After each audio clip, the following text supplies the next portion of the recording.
Chapter 4, March 23rd, 1862. When Emma told her friend she wanted to become a spy, Mrs. Butler almost dropped the pan of biscuits she was holding. Quickly, she sat Emma down and tried hard to discourage her. It was one thing, she pointed out, to take risks as a battlefield nurse, but plain foolhardy to go begging for danger. The chaplain's wife did her very best, cajoling and arguing, but she sensed that it was of no use. She knew Emma was strong-willed, daring, dedicated, and stubborn as an old razorback hog. Emma listened politely, her jaw set, her lips in a tight smile. She couldn't understand her friend's reaction. "I appreciate your sentiments," she said at last, "but my mind's made up, Mrs. Butler.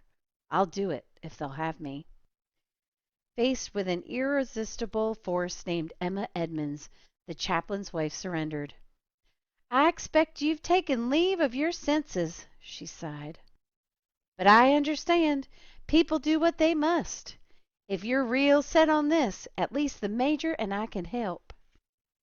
Major Butler wasn't in on Emma's big secret. As far as he knew, she was simply young Frank Thompson, idealistic and hot-headed, and the chaplain agreed to serve as sponsor.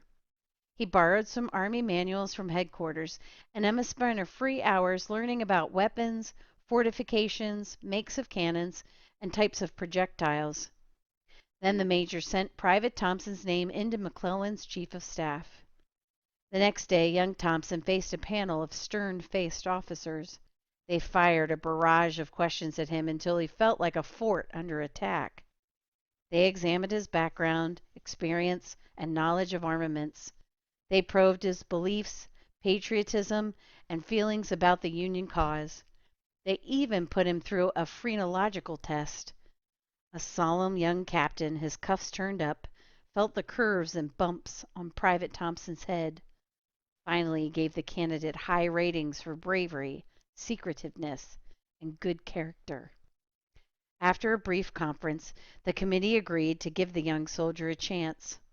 Thompson stood and took the special oath for secret agents, then met with the adjutant, who would be his contact and supply him with the funds. The officer came straight to the point. "You'll have a free hand, Thompson. Work behind the rebel lines any way you can. Get the facts we need and bring 'em back, plus yourself, in one piece. Be ready to start in 3 days."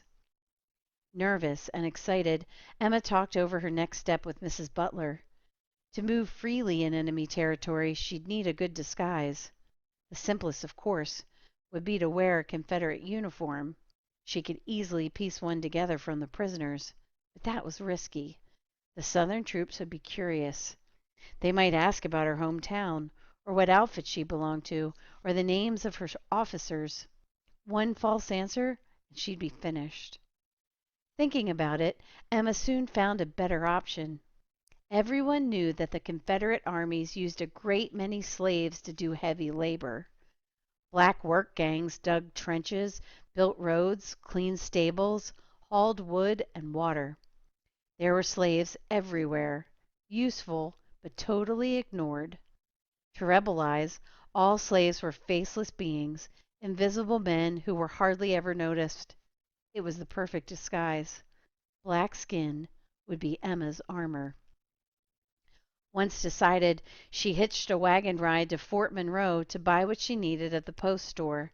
She put together her outfit quickly, except for one important item. To look convincing, she'd have to have a black woolly wig. Parked on a bench outside the store, Emma racked her brain, trying to remember where she had seen such a wig before. Then it came to her. While she was in Washington, she'd gone to a minstrel show. These shows, very popular in the capital, were performed by white men with their faces blackened. The darkies amused the crowd with songs, dances, banjo strumming, and lively humor. On stage, they were dressed in fancy suits with big bow ties, and they all wore black woolly wigs. Private Thompson jumped up and ran toward the docks where ships, cruising Chesapeake Bay, linked Fort Monroe with the Union capital. The dockside was chaotic with new troops arriving, supplies being unloaded, and men driving army mules ashore from transport barges. He was in luck. The official mail boat for Washington was about to leave. Pushing through the crowd, he found the captain, pressed money into his hand, and asked him to buy a minstrel wig in the city.